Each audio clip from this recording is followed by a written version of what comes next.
And we would ask you to relay to the brave men and women fighting under your command how appreciative and how proud we are of their service. America has been at war in Afghanistan for more than a decade and a half. In your overall commander's assessment, are we winning or losing? Mr. Chairman, I believe we're in a stalemate. Thank you. And of course, our Afghan partners have been sustaining very significant losses.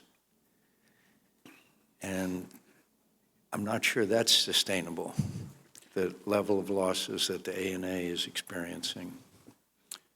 And Mr. Chairman, we're very concerned about the level of losses. The current recruitment replaces the level of losses that they're experiencing. However, it does not allow them to get to their full authorized strength, which they are below.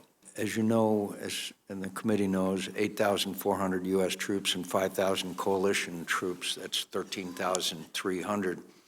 And I'm fully aware, General, I know members are, that numbers are just one parameter. It's what they do, how they're equipped and all that. But it is an important parameter. How many more do you need to get this stalemate reversed? Mr. Chairman, I have adequate resourcing in my counterterrorism mission. In my train, advise, and assist mission, however, we have a shortfall of a few thousand. And this is in the NATO train, advise, assist mission. So this can come from the U.S. and its allies.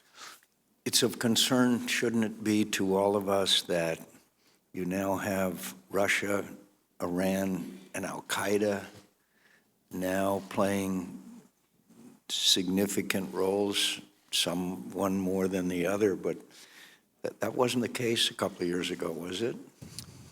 Mr. Chairman, I agree there have been an increase in external actors interfering in the Afghan attainment of peace and stability. And the Russian involvement? The Russian involvement this year has become more difficult. First, they have begun to publicly legitimize the Taliban.